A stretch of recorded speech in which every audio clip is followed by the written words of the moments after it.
Pronto. Bom, então a gente vai começar o SIG de cuidado farmacêutico de hoje com a Nayara. A Nayara foi minha orientanda, né, no mestrado, acabou de defender o mestrado agora em maio, mas ela tem uma trajetória interessante aí na área de farmacovigilância. Ela já foi estagiária do Centro de Vigilância Sanitária do Estado de São Paulo, aqui no Núcleo de Farmacovigilância, por 2 anos, se não me engano, né, Nayara? Foi E isso. nós já tínhamos amigos em comuns antes da gente iniciar o mestrado, e eu sempre costumo dizer que a Nayara é aquele aluno diferenciado, né, que você realmente só orienta no mestrado, né, porque no mestrado, às vezes, você tem que, além de orientar, pegar pela mão, né, e ensinar, e a Nayara já veio mais pronta, assim, nessa área de farmacovigilância, então foi muito tranquilo de orientar a Nayara. Bom, Nayara, então eu vou passar a palavra para você. Você pode complementar a sua apresentação, né? Se você quiser incluir mais alguma coisa. Eu fiz uma apresentação coruja de orientadora, mas te passo a palavra. Eu vou ficar olhando no chat. Se tiver alguma pergunta que já se encaixe na hora, eu te interrompo, senão a gente abre para perguntas ao final, tá bom? Bom, certo. Bom, como a professora Daniela já falou, eu fiz mestrado com ela, né? Ela foi minha orientadora. E o meu tema acabou sendo farmacovigilância, que é uma das minhas paixões, né? E a gente acabou desenvolvendo um projeto bem bacana. E aí eu vou falar um pouquinho dele para vocês hoje. Na verdade, é uma partinha bem pequenininha, mas dentro de um contexto geral da prática clínica também. Então, eu vou falar para vocês um pouquinho sobre o perfil de reações adversas a medicamentos pela indicação de uso. Então, vamos lá, deixa eu passar aqui. Acho que agora vai. Certinho.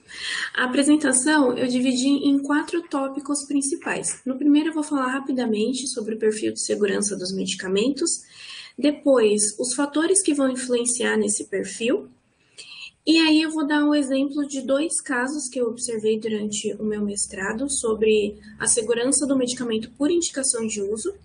E aí eu vou finalizar falando um pouquinho da notificação de suspeitas de eventos adversos aqui no Brasil.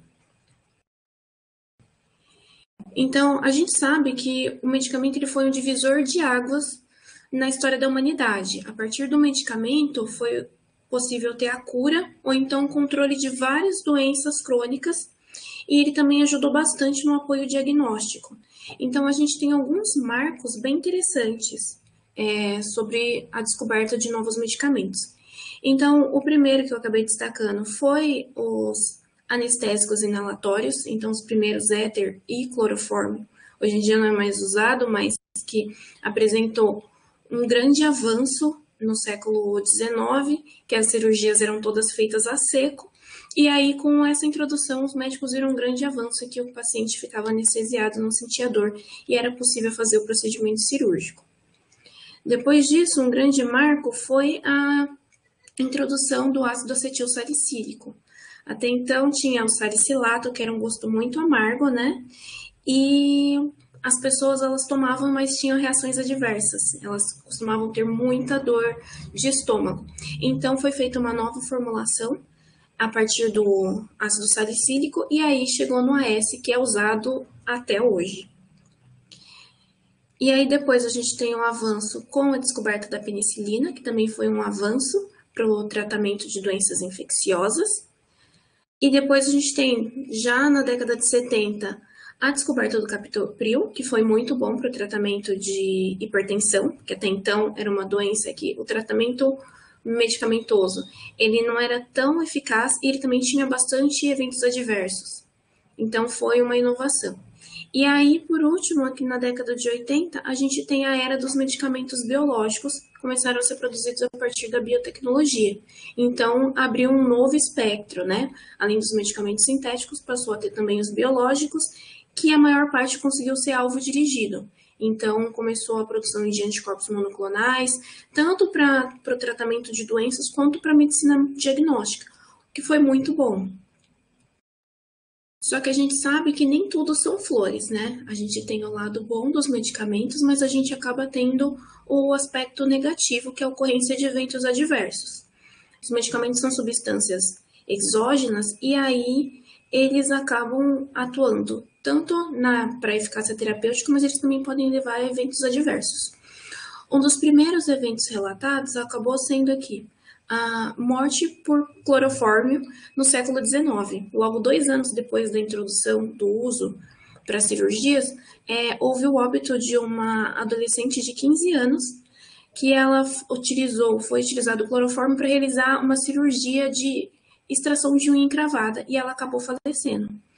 Com isso foram feitos vários alertas, né, dentro da área médica e foi o pontapé inicial para a farmacovigilância. Mas ela ainda está bem distante do que a gente conhece hoje em dia. Em 1937, nos Estados Unidos, também teve um caso que ficou bem conhecido, que foram as mortes por sulfanilamida. Era um medicamento que ele era comercializado na forma de pó comprimido, e eles queriam fazer uma nova forma farmacêutica em xarope para facilitar a adesão de crianças. E aí esse era um medicamento que ele não era muito... ele não dissolvia bem em água, então acabou utilizando o dietileno glicol para fazer essa dissolução, o que acabou sendo ruim porque ele é tóxico. Só que na década de 30 não tinha essa exigência que a gente tem de testes toxicológicos para as novas formulações. E aí acabou ocorrendo 107 mortes. Então, a partir disso, foi o pontapé inicial para a criação da Agência Americana de Assuntos Regulatórios em Medicamentos, a FDA. E aí, então, por fim, o que levou mesmo a farmacovigilância do jeito que a gente conhece hoje foi no final dos anos 50, início dos anos 60, foi a tragédia da talidomida, em que a gente teve várias crianças com má formação. E aí, a partir disso, a OMS ela se reúne para fazer o monitoramento internacional de medicamentos, que hoje conta com mais de 140 países e que tem esse modelinho que a gente conhece mais hoje em dia. Então, a gente consegue ver que tem um balanço, que é necessário ser um balanço entre os benefícios e os eventos adversos. Não existe terapia 100% segura. O que a gente consegue fazer é minimizar os riscos. Só que a gente não pode olhar só para o evento adverso para falar se uma terapia ela é segura ou não. A gente tem que avaliar todo o contexto, olhando a gravidade da doença, os tratamentos disponíveis e a população a ser tratada. Às vezes, é um medicamento que é para uma doença muito grave e que não tem outro tratamento disponível. Então, às vezes, a gente acaba conseguindo utilizar esse medicamento. E para utilizar de forma mais segura, tem os planos de minimização de risco. Um exemplo clássico disso é a varfarina. A varfarina, a gente sabe que ela tem uma janela terapêutica muito estreita, mas a gente consegue utilizar ela como anticoagulante há anos, porque ela tem um bom plano de minimização de riscos. Então, a gente consegue acompanhar o paciente, avaliar o INR, e aí com isso saber se a dose está alta ou está baixa, e a gente ainda tem um antídoto que é a vitamina K. Então, apesar de ser um medicamento que tem alto risco de sangramento e a faixa terapêutica estreita, a gente consegue usar amplamente, porque ela tem um plano de minimização de risco que funciona. E aí, uma das perguntas que acaba ficando é, mas como é que a gente consegue identificar o perfil de segurança desses medicamentos, né? Na verdade, esse perfil ele é montado mais como um quebra-cabeça. São vários estudos feitos em diferentes momentos que vão formando uma imagem. E aí, com base nessa imagem, a gente consegue visualizar esse perfil de segurança. Na fase pré-comercialização, é feitos os ensaios clínicos, que daí é uma avaliação inicial da eficácia e da segurança desses medicamentos. E na parte de segurança, ele consegue identificar aqueles eventos adversos mais frequentes e de ocorrência imediata. Só que ele acaba não sendo muito bom para detectar aquelas reações adversas raras e aquelas tardias. Porque ele tem muitas limitações. A gente sabe que eles utilizam uma população muito restrita, então a gente às vezes não tem a informação do comportamento de segurança em gestantes, crianças idosos ou pessoas com muitas comorbidades, isso a gente acaba às vezes não sabendo. Também tem a questão das condições controladas, então os pacientes que estão dentro desses estudos, eles são acompanhados bem de pertinho, então no geral eles têm uma boa adesão e um acompanhamento, fazendo com que o resultado acabe sendo diferente. E também tem a questão do pequeno número de participantes, então aquelas reações raras que você precisa de uma população grande exposta acaba não sendo identificado. E a gente também tem o curto prazo de acompanhamento. No geral, esses estudos duram algumas semanas ou meses. Então, aquelas reações tardias que ocorrem em anos, a gente acaba não conseguindo pegar nesse tipo de estudo. Então, é por conta disso que é muito importante a gente fazer o quê? O monitoramento pós-comercialização desses medicamentos. E uma das formas de fazer isso é através da farmacovigilância, através dos sistemas de notificação espontânea, em que daí um profissional de saúde ou um consumidor, a indústria farmacêutica, ela faz a notificação dessa suspeita, que vai levando um acúmulo de notificações, que vai levar ao monitoramento e à identificação de sinal, que daí, nesse caso, é uma possível associação entre o uso do medicamento e o desenvolvimento de uma reação adversa. Esse sistema ele acaba sendo muito bom para identificar os eventos adversos raros e também aqueles tardios que a gente acaba não detectando nos ensaios clínicos.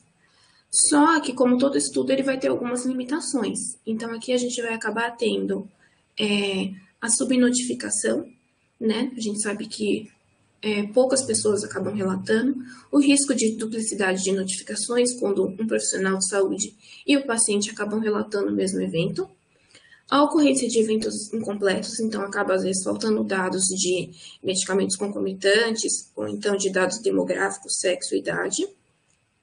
E esse sistema ele também não vai testar a hipótese, ele só levanta hipóteses para ser comprovada posteriormente.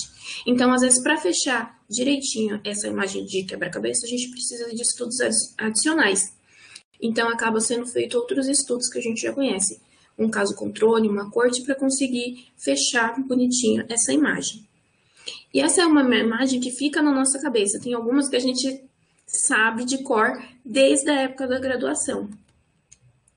E aí, uns exemplos dessas imagens que ficam fixas nas nossas cabeças é inibidores da ECA, tosse, reação adversa tosse.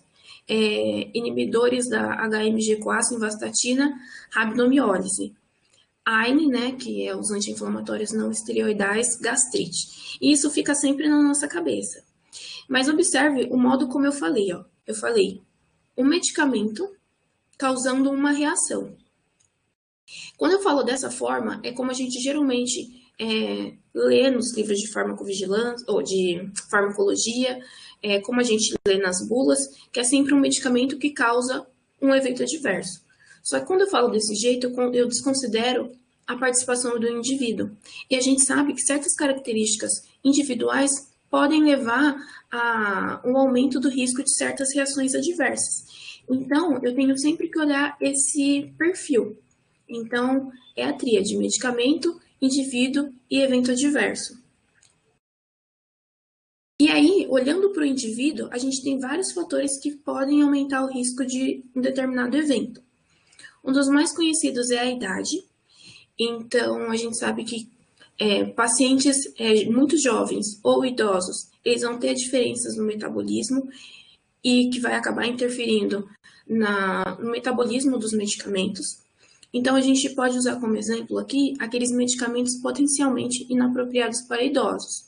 Então, a gente sabe que aqueles medicamentos que acabam tendo uma ação colinérgica, uma carga colinérgica mais alta, ele acaba sendo contraindicado para idosos porque ele facilita muito a ocorrência de quedas.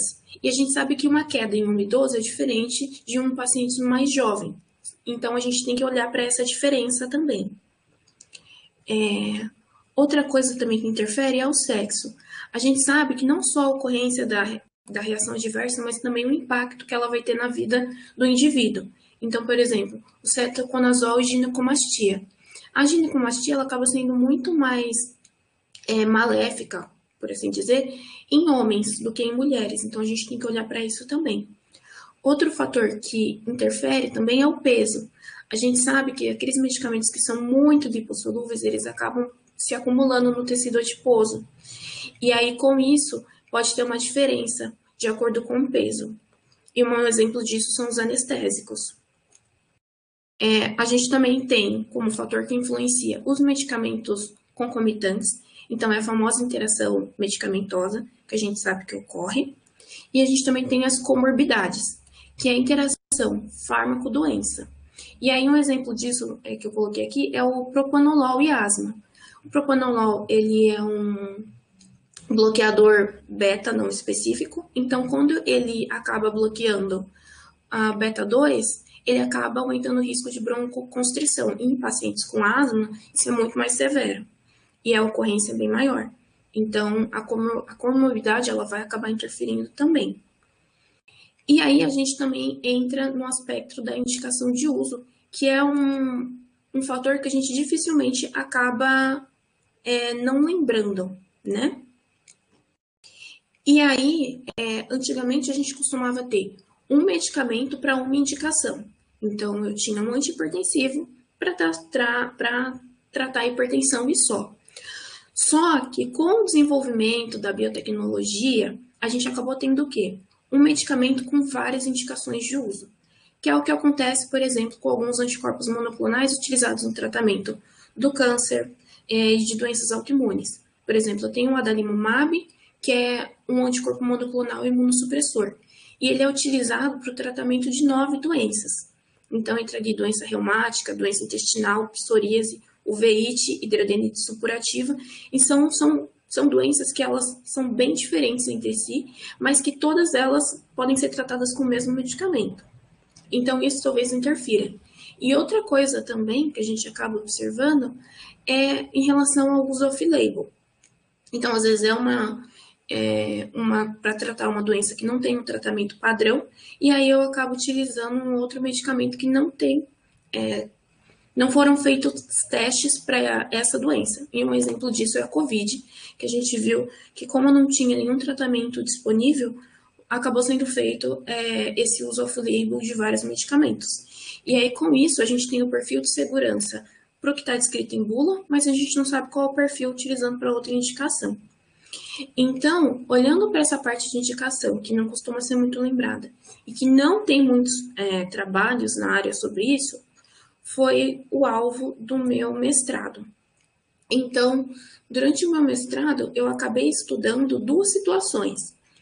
A primeira foram os medicamentos com múltiplas indicações. Então, eu estudei os anticorpos monoclonais imunossupressores utilizados para o tratamento de mais de uma doença. Então, aqui eu acabei avaliando o perfil das infecções, né, dos eventos adversos infecciosos. E aí, uma outra situação também foi aquela história do uso off-label, que foi, na verdade, os medicamentos usados off-label no tratamento da Covid-19 e os eventos adversos hepáticos. Então, eu acabei fazendo esses 2 estudos. E aí, para fazer esse estudo, eu acabei utilizando como método a avaliação dos sistemas de notificação espontânea. Então, eu fiz um estudo observacional transversal e retrospectivo e eu utilizei os dados do FAERS Public Dashboard. O FAERS ele é um sistema de notificação espontânea de acesso público que ele armazena todas as notificações recebidas pela FDA. Então, eu vou ter dados dessas notificações desde 1968. Ele é um banco muito grande, atualmente ele conta com mais de 22 milhões de notificações. Então, ele é ótimo para a gente fazer esse tipo de estudo. E aí, eu acabei realizando, depois da extração dos dados do FAERS, uma análise de desproporcionalidade, que essa análise ela vai mais ou menos me indicar um caminho para mostrar se tem alguma diferença, alguma coisa que possa ser um sinal em farmacovigilância, que é aquela associação entre o uso do medicamento e a ocorrência do evento adverso. Então, eu acabei utilizando como medida de desproporcionalidade o ROR, que era para poder identificar a diferença na chance de relato de uma indicação de uso de interesse contra as demais para o mesmo medicamento. Então, essa ROR ela é bem parecida com a razão de chances que a gente calcula naquele estudo de caso controle. Não é exatamente igual, mas é bem parecido. Então, só para tentar ilustrar mais ou menos o que eu fiz, foi assim. Eu fui até o FAERS, e aí eu peguei todas as notificações dos medicamentos de interesse, então, dos anticorpos monoclonais para o estudo 1 e dos medicamentos usados para a COVID no estudo 2, recebidas até junho de 2020. E aí eu peguei os EAMs de interesse infecciosos para os anticorpos monoclonais e hepáticos para os medicamentos da COVID e separei pelas indicações de uso de interesse, calculei o ROR e aí eu obtive os eventos de interesse que tiveram desproporcionalidade, então que tiveram diferença na chance de relato por indicação de uso.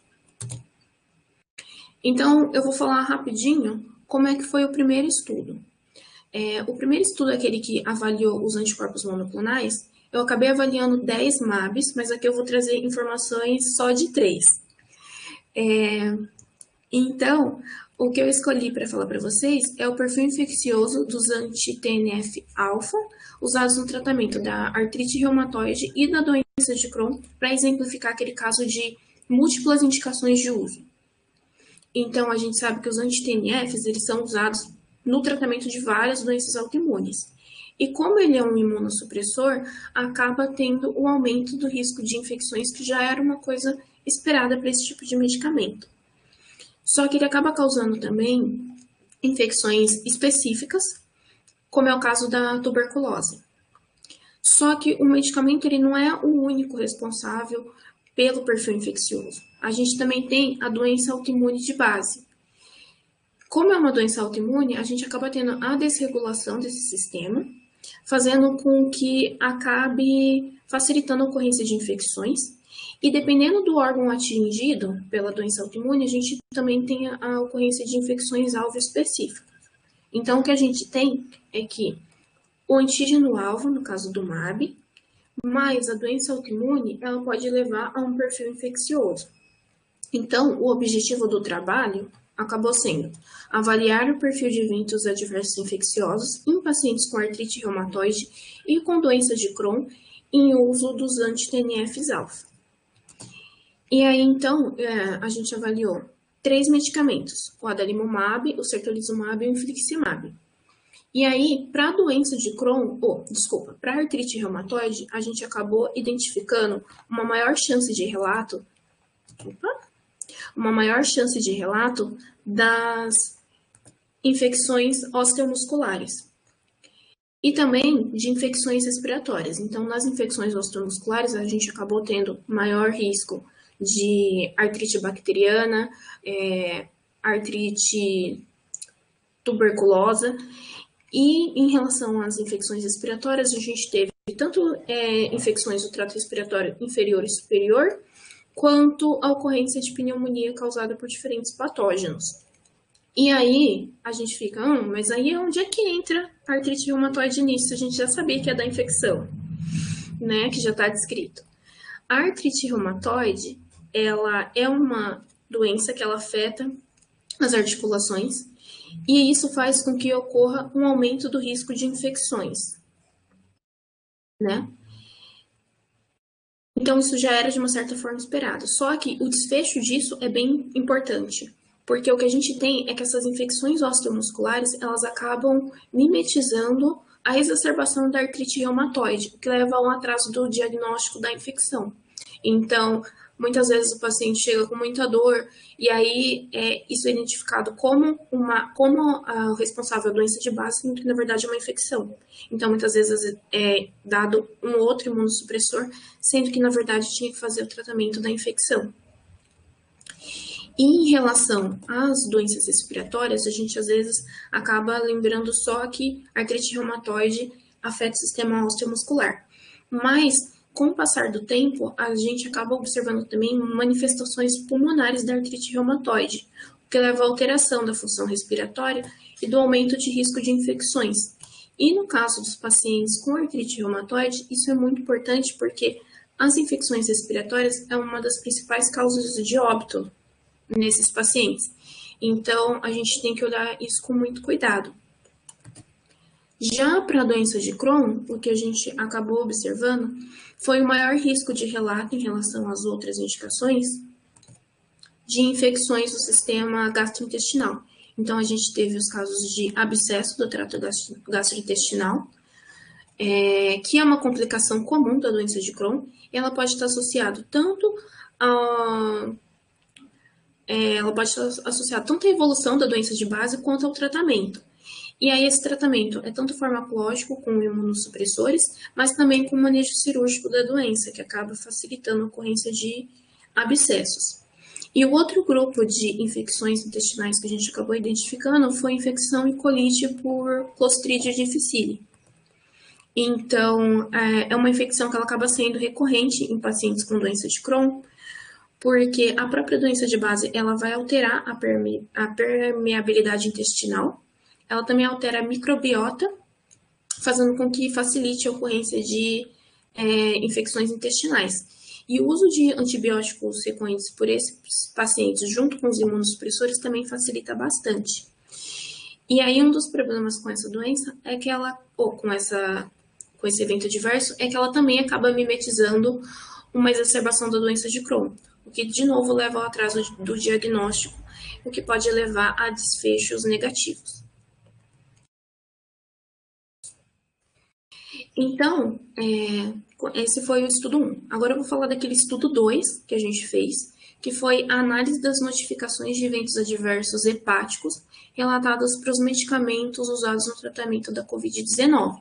E esse daqui vai ser um exemplo daquela situação que eu tenho o uso off-label de medicamentos. Então, quando começou a pandemia por Covid-19, a gente não tinha nenhum tratamento farmacológico disponível. Então, começou a usar o que tinha e o que alguns estudos indicavam que poderia ser um medicamento eficaz no tratamento da doença.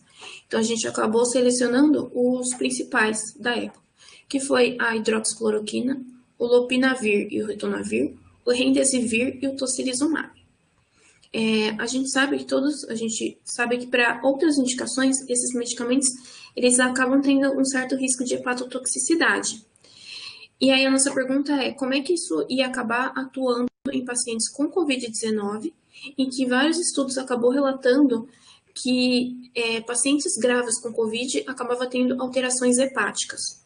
Então, você já tem a alteração hepática da própria doença, como seria isso quando entra em ação outros medicamentos hepatotóxicos, né? Então, essa foi uma pergunta e foi uma dúvida que a gente teve e a gente foi investigar. Então, a gente avaliou, né, a desproporcionalidade de eventos hepáticos em pacientes com Covid-19 versus outras indicações de uso para o que era preconizado para aquele medicamento, e também a gente fez uma comparação das desproporcionalidades em pacientes com Covid-19 para medicamentos diferentes. Então, a primeira coisa que a gente fez foi avaliar a proporção de eventos adversos infecciosos, aqui é uma proporção simples, e aí a gente observou que para o tocilizumab, o remdesivir e a hidroxicloroquina, a gente acabou tendo o quê? Uma proporção bem maior de eventos hepáticos, então aumento das enzimas hepáticas aqui, em azulzinho, em verde, de hepatite, que é aqui esse marronzinho, e de eventos adversos hepáticos, exceto as alterações de enzimas hepáticas, essas ficaram de fora.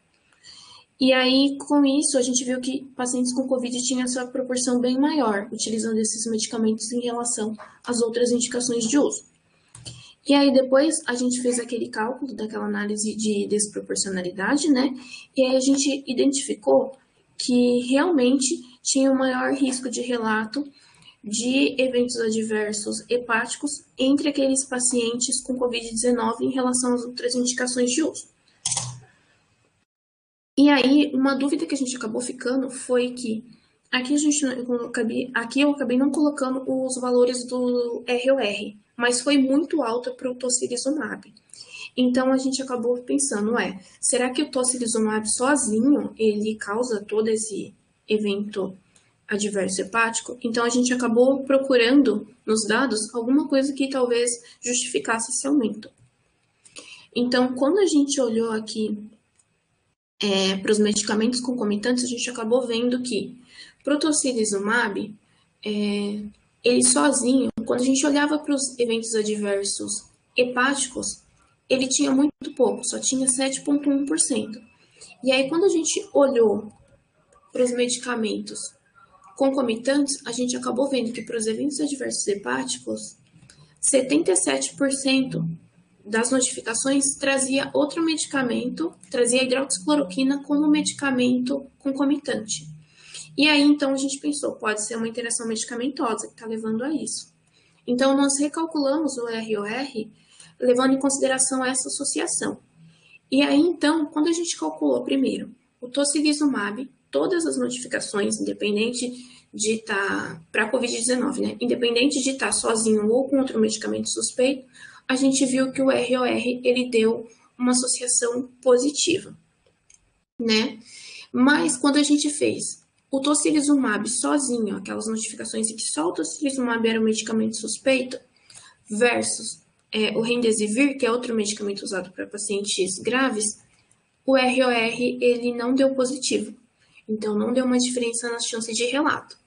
Mas, em compensação, quando a gente viu quando a gente calculou, olhando a interação tocilizumab e hidroxicloroquina versus o remdesivir, que é outro medicamento, que é um medicamento grave, usado para pacientes graves com Covid, a gente viu que essa interação, essa desproporcionalidade, ela volta a ficar positiva, indicando que tem uma diferença nas chances de relato de pacientes que utilizam tocilizumab com hidroxicloroquina. Então, esse é um exemplo de que um medicamento que ele já tem um perfil de segurança estabelecido, quando ele é usado para outra indicação, ele pode ter um perfil diferente. Isso porque, além das condições básicas, né, fisiológicas do paciente, que pode ser outra, a gente também tem a utilização de outros medicamentos que podem causar interação. Então, desses dois estudos, o que a gente acabou observando é que a indicação de uso, ela pode influenciar o perfil de eventos adversos e ela pode fazer isso através do aumento de risco da ocorrência de um evento específico, ou então ela pode o quê? Impactar nos desfechos, em que a gente pode ter um mesmo medicamento, ele pode ter diferentes impactos no curso da doença, principalmente aqueles eventos que eles podem mimetizar ou exacerbar a doença de base. E aí, o que a gente olha é que os planos de minimização de risco, no geral, eles levam em conta só o medicamento e a doença de base. Então, eles só olham naquela tríade, só o medicamento e o evento adverso. E ele acaba não considerando o indivíduo. E aí, deveria começar a incluir esse indivíduo e aí ter alertas específicos para indicação de uso e o risco de eventos adversos, por exemplo, quando fosse pertinente. Só que a gente tem que olhar esses dados sempre com muita cautela. Por quê? O sistema de notificação espontânea, como eu já tinha falado, ele tem muitas limitações. Então, a gente tem a ocorrência da subnotificação. Então, a gente consegue pegar só uma partinha bem pequenininha do que realmente ocorre.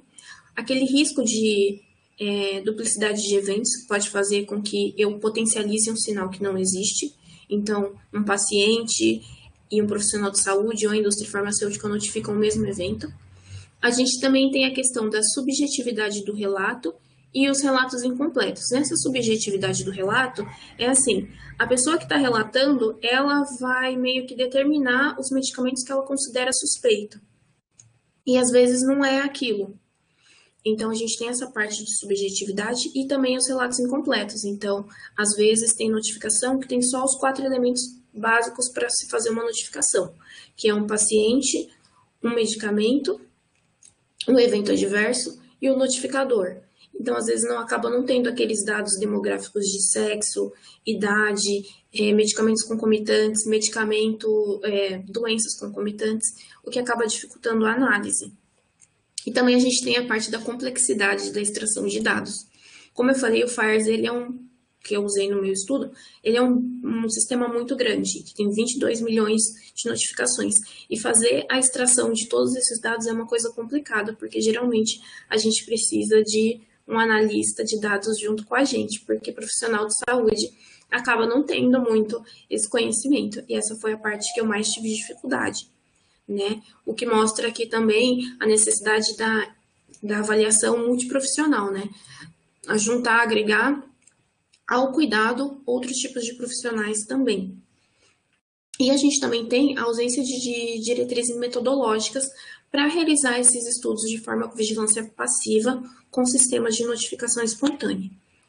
E em relação ao estudo em si, a gente tem aquelas limitações que são inerentes ao FAERS, porque ele não traz para a gente a data de início e fim do uso dos medicamentos e nem do surgimento do evento adverso. Ele também não me traz informações sobre a posologia e via de administração. Então, naqueles medicamentos que têm várias formas farmacêuticas, eu acabo não conseguindo identificar qual foi a forma que levou àquela suspeita de evento adverso.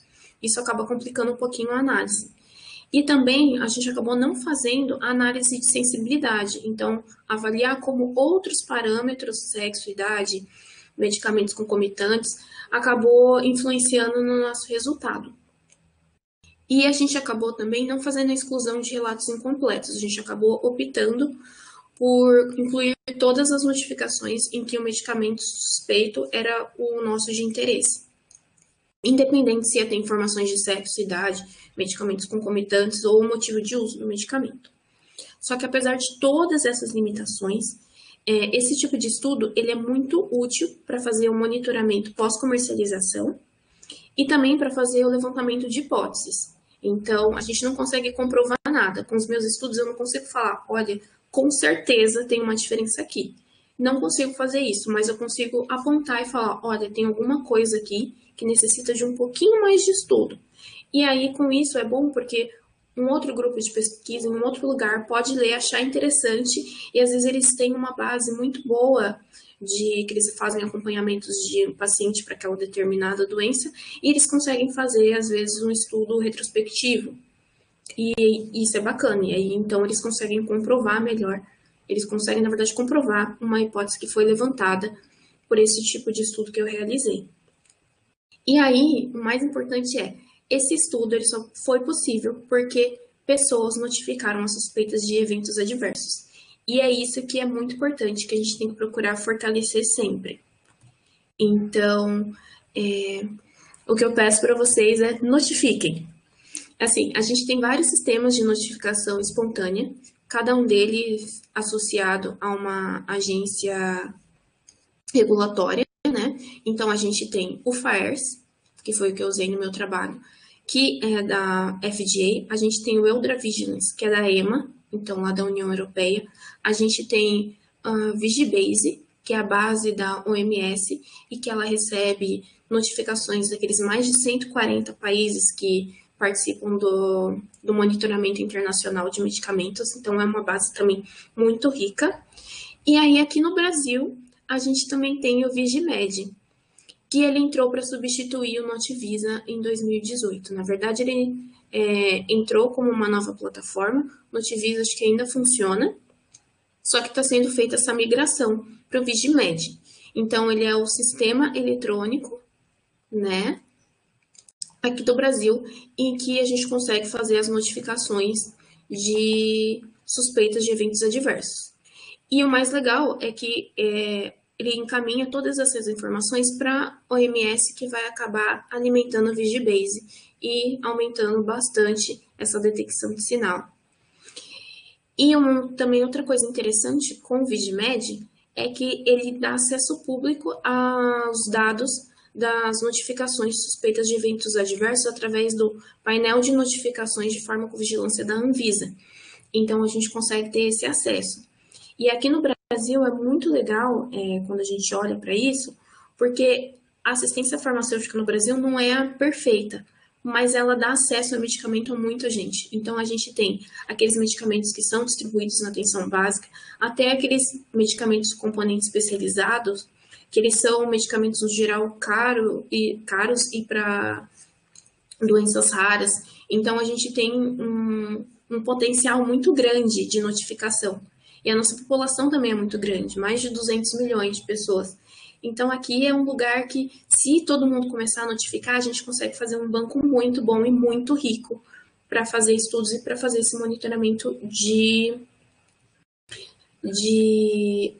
segurança pós-comercialização. Então, eu vou mostrar aqui para vocês como é que funciona o Vigimed. O Vigimed ele também melhorou bastante em relação ao Notivisa, porque não precisa mais ter um cadastro, ser vinculado a uma instituição. Você consegue notificar sendo um consumidor, sendo um profissional de saúde autônomo, ou então um profissional da saúde, ou então o pessoal da indústria farmacêutica e de estabelecimentos da saúde também conseguem todos notificar. Então, quando a gente entra aqui no Vigimed, tem uma partezinha que você consegue colocar se você é cidadão ou profissional. E aí você identifica e aí consegue abrir e passar para uma nova partinha, que vai ter essa carinha, tá meio pequenininho, uma fotinho, mas vai ter essa carinha aqui. E aí você consegue determinar, colocar o seu e-mail e aí colocar se é médico, farmacêutico, profissional de saúde, representante legal do paciente, usuário do medicamento ou outro.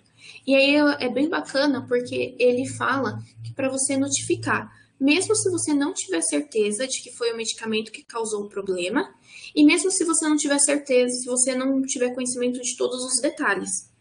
Porque para notificar você não precisa falar assim, não, eu já fiz o algoritmo, eu tenho certeza que é. Não, não precisa. Se você tem aquela suspeita, notifique. Até porque a gente tem muita reação adversa não esperada. Lembra que na parte de ensaios clínicos a gente consegue detectar mais aquelas reações que são mais frequentes. E aí, quando a gente chega nessa fase de vigilância pós-comercialização, acaba surgindo muito evento que não era esperado, não estava em bula. Então, é importante notificar. Às vezes, a gente pode achar que não é nada, e você notifica. E aí, outra pessoa em outro lugar vai notificando também. Isso vai, às vezes, fortalecendo um sinal para essa identificação. Então, na dúvida, notifique. E agora está muito mais fácil de fazer essa notificação. Aí, aqui, eu vou mostrar para vocês rapidinho como é que funciona esse painel de notificações de farmacovigilância da Anvisa, que é onde a gente consulta os dados das notificações que foram enviadas, né, para a Anvisa. Então, quando você entra nesse painel, você consegue visualizar todos esses dados e aí você consegue olhar. Tá bem pequenininha a imagem, né? Mas você consegue ter dados da notificação por estado, sexo, faixa etária, tipo de notificador e a data. Então, é uma coisa bem interessante. E aí, quando você coloca aqui em cima, você pode procurar pelo medicamento ou pelo evento adverso. Quando você faz essa busca, ele ainda permite que você veja a gravidade da notificação, o desfecho, se foi óbito, não informado, não recuperado, e também ele mostra todos os eventos adversos. Você consegue fazer o download de todas essas informações para trabalhar depois. O problema, assim, que a gente ainda tem com esse sistema é que ele é muito novinho, começou meio que em 2018, então o número de notificações ainda é bem baixo. Lembra que eu falei que o FAIR tinha 22 milhões de notificações? O painel de notificações de farmacovigilância da Anvisa, quando eu fiz a busca no dia 20 de junho, ele tinha só 53 mil notificações, porque ele é muito novinho. A Anvisa está no site que eles vão tentar fazer a importação, né? Está em processo de importação das informações da Notivisa, que era o sistema anterior, para esse, mas que ainda não tem data para acontecer. Então, apesar dele ser... Então, como ele é um sistema muito novinho, a gente ainda não consegue ter todas aquelas notificações, mas que se a gente for alimentando, dentro de algum tempo, ele vai ser um sistema excelente para a gente fazer esse tipo de busca e esse tipo de trabalho como eu fiz, né? Então, ia ser muito bacana reproduzir esse trabalho usando dados nacionais, porque eu tenho certeza que ficaria um trabalho bem bacana também. Então, gente, essas foram as referências que eu usei para fazer a apresentação. E muito obrigado. Aí, quem tiver dúvidas, curiosidades, pode entrar no site do grupo de pesquisa, o Cronaide. Lá dentro desse site vai ter uma parte de farmacovigilância. E aí vai falar um pouquinho mais sobre esses sistemas e também vai mostrar os links para acessar os sites, o FAERS, o EudraVigilance da EMA e também o Vigibase. E aí, para quem tiver um pouquinho mais de curiosidade sobre essa parte, além de farmacovigilância, no site do Cronaide também tem informações sobre avaliação de tecnologias em saúde e também de diretrizes terapêuticas. Avaliação, né? Então é isso, gente. Obrigada. Eu espero que tenha ficado bom, que vocês tenham entendido e que notifiquem. Nayara, coisas que aconteceram durante a sua apresentação. Então, eu te conto em primeira mão, agora que o seu artigo sobre o Remdesivir foi aceito na Caderno de Saúde Pública, viu? A gente acabou de receber. Vou começar amanhã com boa notícia, né? A outra coisa que eu recebi mensagem sobre a sua apresentação, o pessoal gostando muito, te dando parabéns, não só aqui no chat, mas também algumas pelo WhatsApp, enfim. A Amanda fez uma pergunta. Antes de eu ir para a pergunta da Amanda, você falou do site do Cronaide, eu preciso urgentemente atualizá-lo. Tem muito mais coisa que a gente fez e coisas que a gente precisa colocar lá. A questão é tempo mesmo, mas principalmente do trabalho da Nayara tem bastante coisa já que a gente já pode sinalizar lá no site. Então eu vou assumir o compromisso de fazer isso nas próximas 2 semanas. A Amanda fez uma pergunta muito boa, que era por que escolher o FAERS ao invés do Vigibase ou do Vigimed. O Vigimed você já respondeu, até brinquei com ela aqui no chat, porque quando ela fez a pergunta, você estava explicando sobre o Vigimed. Mas você quer explicar sobre o Vigibase? Por que você não usou o banco que é da OMS? Então, eu acabei não utilizando o banco que é da OMS por conta da disponibilização das informações. O FAERS, ele acaba trazendo várias informações a mais, então ele traz o motivo de uso. Dentro do Vigibase, eu não consigo ter essa informação. Então a gente acabou optando por usar o FAERS, mas foi mais por conta disso. Mas se fosse um trabalho em que eu não precisasse fazer estratificação por indicação de uso, daria para usar tranquilamente a base da OMS. Eu acho que é legal de explicar algumas coisas, né? Existem bases abertas e existem bases fechadas. E existem bases que só abrem uma parte da informação. O Vigibase, ele abre uma parte da informação. O resto da informação, e isso a gente soube procurando pessoas, é pago para você poder ter acesso. Né? Isso foi uma coisa que a gente descobriu tentando fazer o trabalho, não só esse como outros.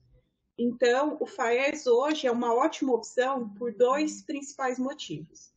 Primeiro, porque ele tem muita informação aberta, sem que você precise recorrer, pedir, solicitar. E se você precisar de mais informação, ele deixa claro que basta fazer uma solicitação formalmente.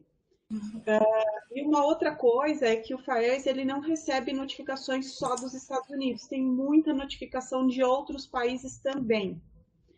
E uma terceira que eu não tinha lembrado, mas que me ocorreu agora, ele tem um número de notificações que muitas vezes ultrapassa de longe o número de notificações do próprio Vigibase, porque provavelmente existe um delay grande até o Vigibase receber as informações e colocar na base aberta, enquanto que o FAERS atualiza o site, né, que tem as informações abertas a cada 3 meses, é isso, né, Nayara? Ou 4? São 3 Isso, meses. a cada 3 meses ele atualiza o banco inteiro. Isso. A Márcia está pedindo para você falar um pouquinho mais sobre o ROR, e ela também perguntou se você saberia dizer se foi possível saber se as notificações do FAERS estavam relacionadas ao uso por automedicação ou prescrição. Certo. Começando pela segunda pergunta, não é possível saber. Ele não oferece esse campo de preenchimento para falar se foi automedicação ou se foi um medicamento prescrito. Isso ele não dá essa informação. E aí, falando um pouquinho do ROR, deixa eu até ver se eu acho aqui uma fotinho aqui, que daí fica mais fácil se eu mostrar como é que faz essa parte. Deixa eu ver aqui, vou até compartilhar a minha tela. Deixa eu só achar aqui.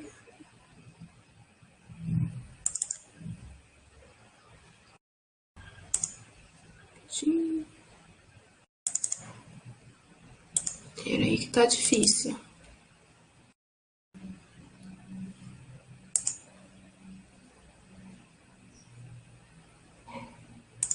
Não conseguiu ainda?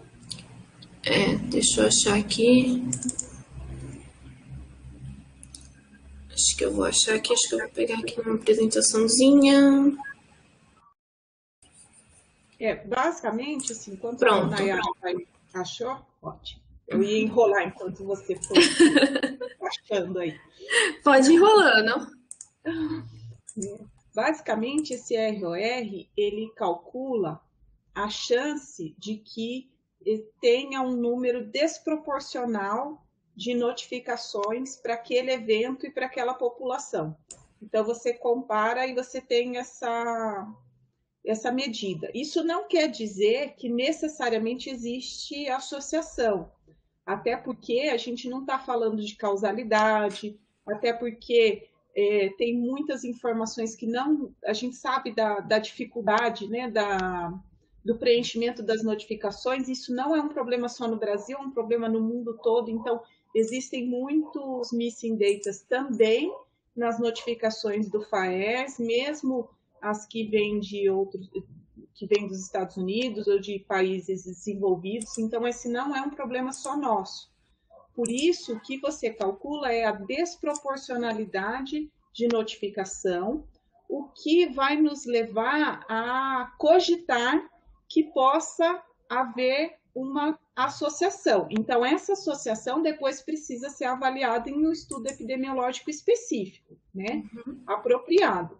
A ideia aqui é identificar sinais, é identificar possibilidades. Isso. Às vezes também fica um pouquinho abstrato exatamente tudo isso que a Dani falou. E aí, às vezes, fica um pouquinho abstrato para a gente pensar no cálculo. Mas é exatamente aquilo que a gente aprende na faculdade de ROR.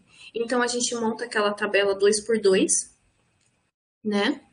A gente monta essa tabelinha. Então, a gente vai ter as pessoas que foram expostas e não expostas ao medicamento ou com aquela indicação de uso. Então, a gente tem aqui, se a gente for ver, a exposição é o uso do medicamento ou a indicação de uso, e o caso é o que a gente chama de evento adverso ou não. Então, a gente monta aquela tabelinha, as pessoas, por exemplo, usando o adalimumab e doença de Crohn, por exemplo. Então, aqui no exposto, eu vou ter todos os pacientes que tinham doença de Crohn e tiveram um evento adverso de interesse, tipo pneumonia. E aí, no meu B, eu vou ter todos os pacientes com doença de Crohn que não tiveram pneumonia. E aí, no meu não exposto, os pacientes que não tinham doença de Crohn, mas que tiveram a pneumonia, que é o meu caso. E aí, no meu D, é todos os pacientes que não tinham doença de Crohn e que não tiveram aquele evento. E aí, com base nisso, a gente joga naquela proporção. Então, a gente coloca o A dividido por AB, dividido por C, dividido por C mais D. É meio que aquela proporçãozinha. E aí isso vai levar a uma chance ou não de desproporcionalidade. Então, se o valor for superior a 1, geralmente tem uma relação. O que a gente costuma fazer é usar um intervalo de segurança um pouquinho maior. Então, a gente coloca que se o ROR for superior a 2, tem uma relação. E se o intervalo mínimo, né, de confiança for superior a 1. Então, a gente considera que tem essa associação. Mas isso é só dentro, o mais importante é que isso é só dentro do banco de dados, só dentro daquele banco. Então, a gente pode falar que tem uma diferença na chance de desproporcionalidade de relato dentro daquele banco. A gente não pode trazer isso para o mundo real, porque a gente não tem informação de todos os pacientes que usaram aquele medicamento e de todos os pacientes que tiveram ou não aquele evento. A gente só tem as informações que constam no banco. Deu para entender mais ou menos?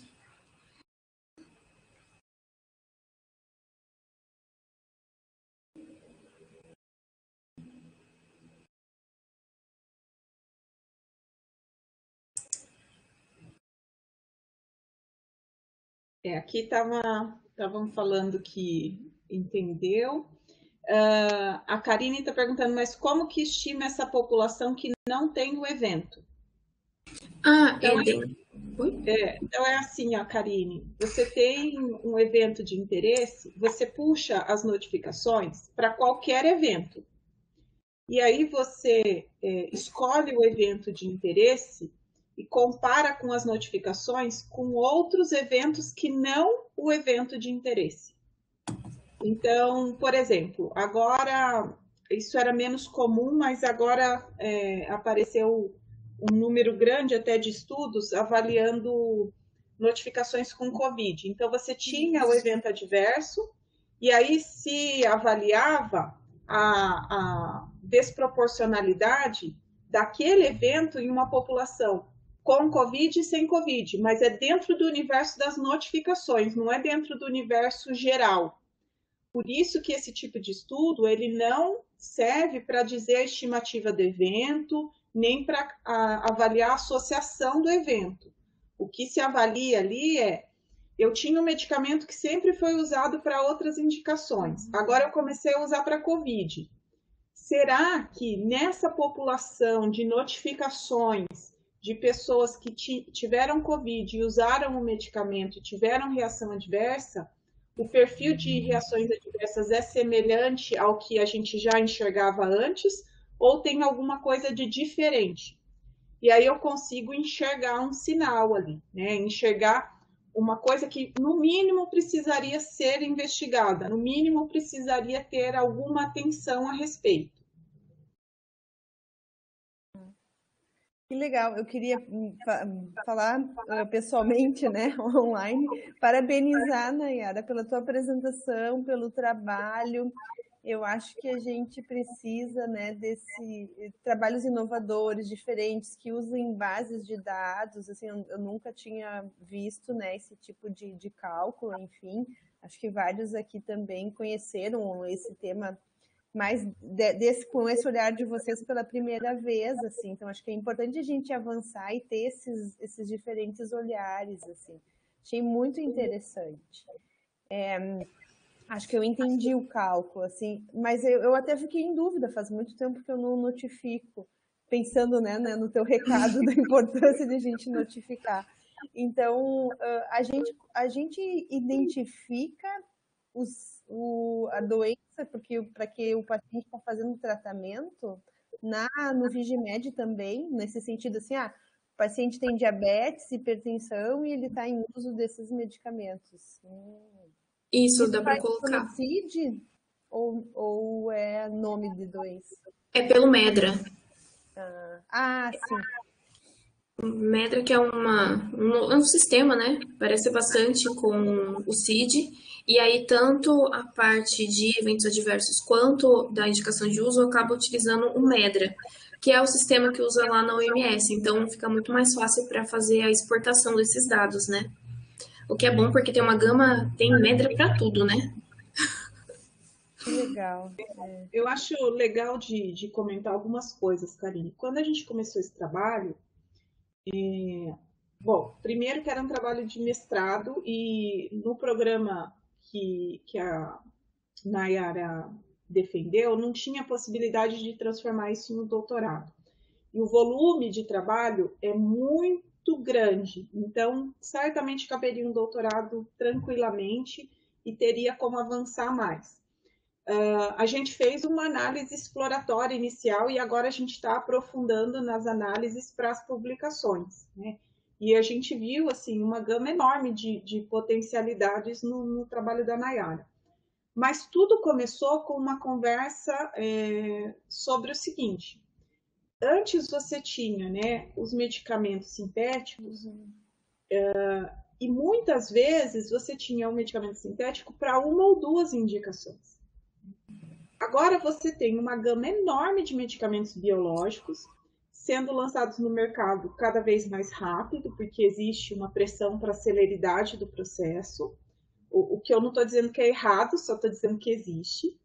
Esses medicamentos biológicos promovem uma gama importante de reações adversas, né?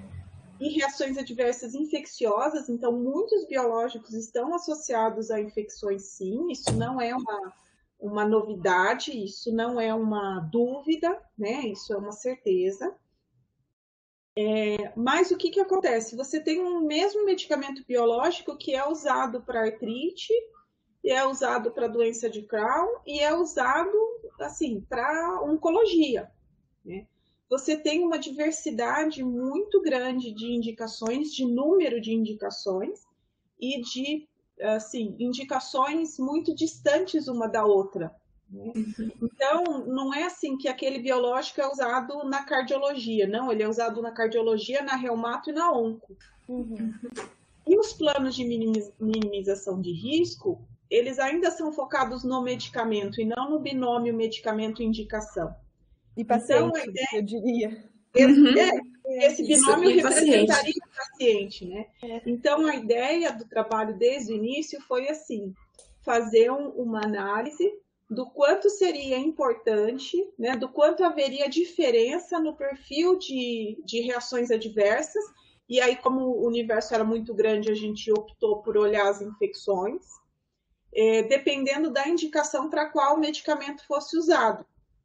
E não tinha um estudo similar para a gente poder se basear, né? Então, assim, o que mais deu trabalho foi planejar, estruturar como fazer isso, e existia um receio muito grande meu e da Nayara de chegar a conclusões equivocadas, porque como você não tem um modelo para seguir, né, você arrisca, né?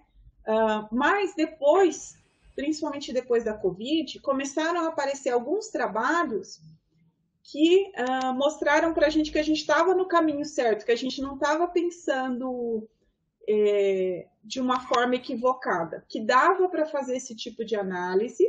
Lógico que ela tem limitações, como qualquer estudo com bases de farmacovigilância tem, e até um dos comentários que mais apareceu na defesa da Nayara foi engrandeça seu trabalho no texto ao invés de menosprezá-lo, porque a Nayara tinha tanto medo de estar falando uma coisa equivocada que ela ficava assim, nosso trabalho tem limitações, mas foi possível ver isso, isso e isso. E aí a própria banda falou, não, faz o contrário, né? Nosso trabalho mostrou isso, lógico, todo trabalho tem limitações. E acho que é isso, né? A gente precisa buscar caminhos e não se esquivar de fazer discussões que são muito difíceis, mas que precisam ser feitas hoje em dia, né? A gente não pode esperar que os planos de minimização de risco mudem sem que a gente faça algum tipo de provocação para que isso aconteça, né? Vocês chegaram a ver no Vigimed se teve notificações da ivermectina? E na verdade, acho que vocês falaram um ponto bem importante, assim, que é a associação, né, da indicação, do medicamento, mas o perfil do paciente, assim. E daí a gente até teve algumas discussões com alguns alunos também, meus alunos e residentes, né, no sentido de que o paciente COVID, ele tem uma alteração hepática. Então, se ele já usa também medicamentos que podem ter risco de hepatotoxicidade, esse risco é maior, né, desse evento adverso, assim. Então, fica muito claro nesses dois exemplos que vocês trouxeram, foi ótimo, né? No sentido de a gente olhar o perfil do paciente.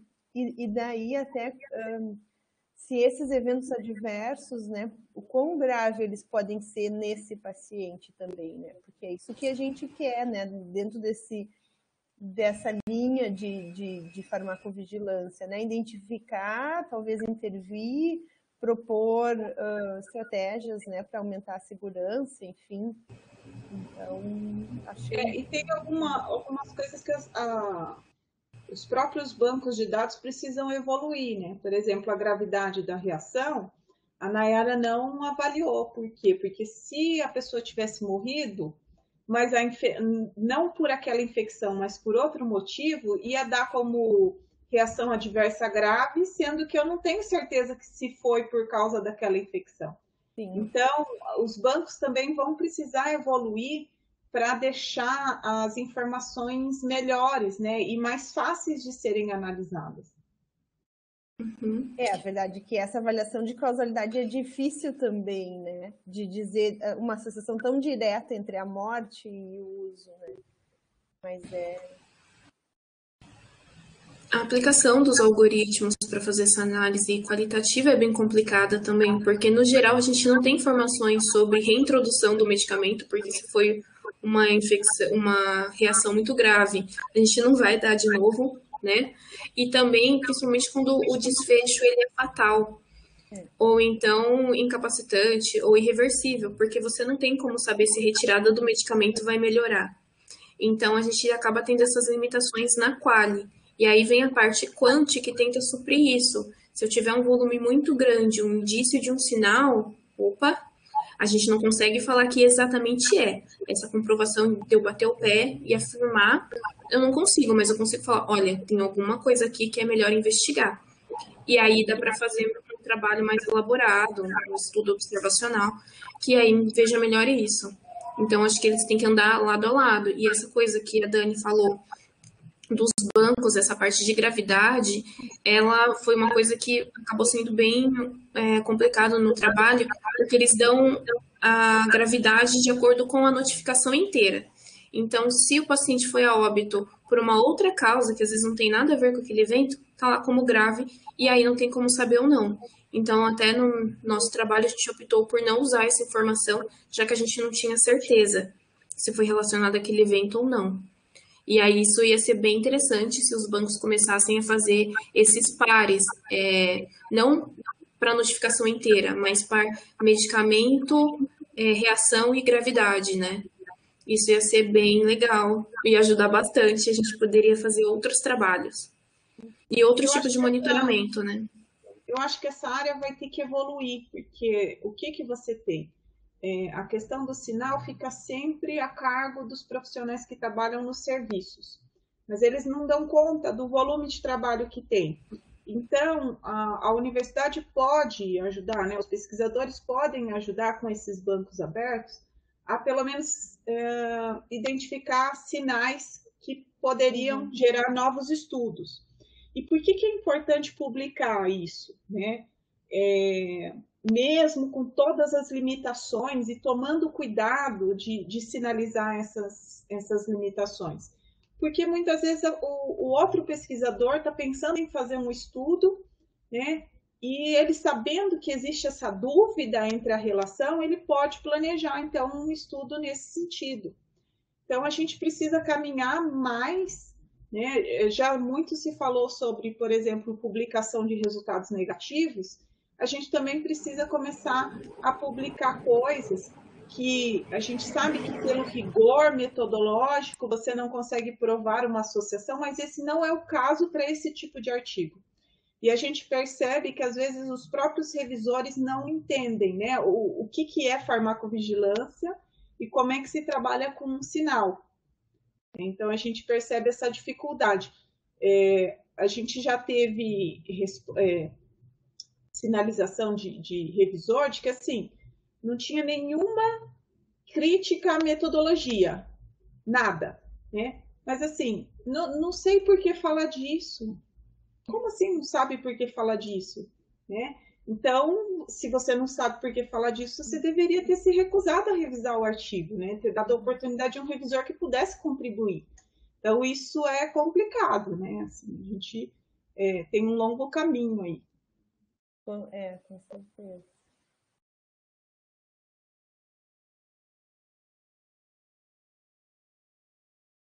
Eu estou olhando aqui, a gente não tem mais perguntas. Se alguém quiser fazer algum comentário ou pergunta, fica à disposição. Se vocês quiserem deixar o contato de vocês, Dani e Nayara, acho que é bem importante aqui.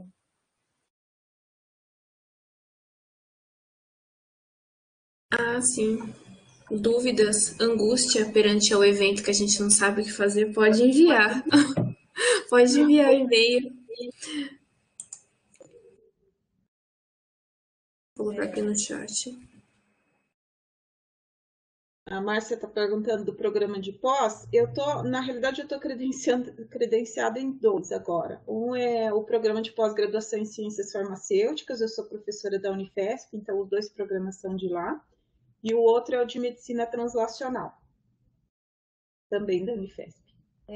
A Dani tem trabalhos muito interessantes, né? Com doenças crônicas, protocolo, diretrizes. Muito ecléticos, né? Assim. Se você pegar um e o outro, você vai ver que são áreas diferentes, mas tudo bem. Mas não tem problema.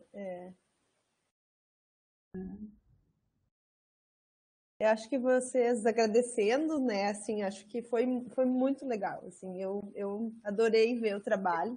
Sucesso, né, Nayara, nessa trajetória, nessa caminhada, assim, dá para ver o quanto tu é motivada, gosta do tema, né? Eu acho que a gente precisa. E que bom, né, essa experiência na notificação do Estado, era isso que tu trabalhava, né?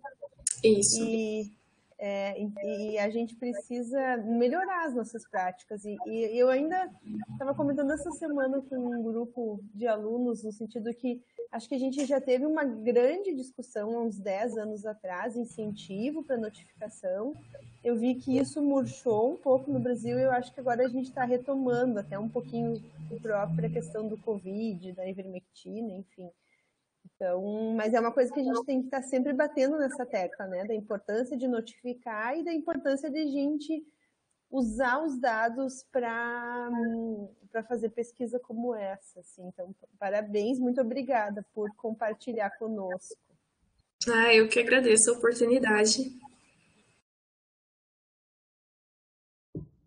Agradeço a Karine pelo convite, todo mundo que assistiu, né? Que escolheu passar a manhã aí com a gente.